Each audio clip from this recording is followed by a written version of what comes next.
देश की record time में 21 महीने में आगरा से लखनऊ एक्सप्रेसवे जो 323 किलोमीटर का था, access control 6 lane expandable to 8 lane हम लोगों ने बना करके तैयार कर दिया। और देश में पहली बार जब नेताजी के जन्मदिन के दिन मैंने उसका उद्घाटन किया तो एयरफोर्स के जो टेक्निकल सपोर्ट मुझे मिल रहा था उसका सपोर्ट लेकर के उस समय उस एक्सप्रेसवे पर सुकोई मिराज का टचडाउन किया। वो शायद देश का पहला हाईवे था जिसमें सुकोई और मिराज उतर गया। हालांकि हमारी सरकार चली गई, हम लोग सरकार नहीं बना पाए।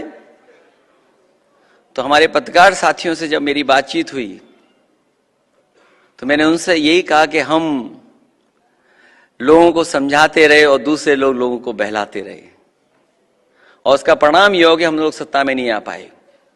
जो डिजाइन समाजवादियों की थी और उस डिजाइन को जब हम लोग आगे लेकर के गए, जिसको आजमगढ़ और गाजीपुर तक, आगे बलिया तक जोड़ने का जो हमारा काम था वो हम लोगों ने आगे बढ़ाया। दूसरी सरकार आई, खुशी की बात यह कि उस काम को रोका नहीं, उन्होंने बढ़ाया।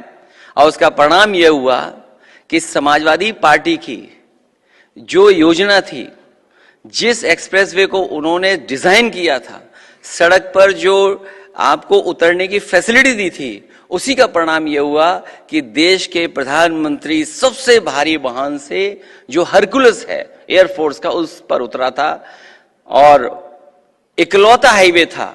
उस समय सरकार के लोगों ने कहा कि हम ऐसे हाईवे देश में बनाएंगे। मुझे नहीं पता, आप बेहतर समझते होंगे कि आगरा लखनऊ एक्सप्रेसवे और पूर्वांचल एक्सप्रेसवे के बाद कोई अगर एक्सप्रेसवे बनाओ तो एक आध तो बनाओ, वरना इस फैसिलिटी के साथ कि इमरजेंसी में कभी फौज को हमारी जरूरत पड़े तो ऐसा हाईवे किसी ने डिजाइन नहीं किया। ये तो किया ही किया, लेकिन जो एजुकेशन में हम बदलाव कर सकते थे उस समय हम लोगों ने करने का काम किया। SCL जो नोएडा छोड़ करके नहीं जाना चाहता था, उनकी एक कंपनी, कोई ट्रेनिंग इंस्टीट्यूट नहीं बनाना चाहते थे दूसरे आगे, उनके तमाम अपने इश्यूज थे।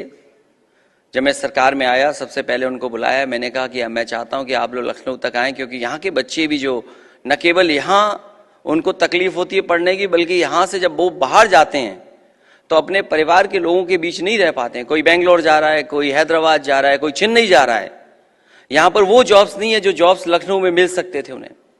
और मुझे खुशी इस बात की कि शिव नाडर जी ने उस चीज को टेकअप किया और नोएडा के बाद सबसे बड़ा ट्रेनिंग इंस्टीट्यूट अगर SCL ने कोई बनाया तो वो लखनऊ में बनाया। और उसका परिणाम यह है कि 6000 के लगभग बच्चे वहां पर जॉब कर रहे हैं, नौकरी कर रहे हैं वहां पर।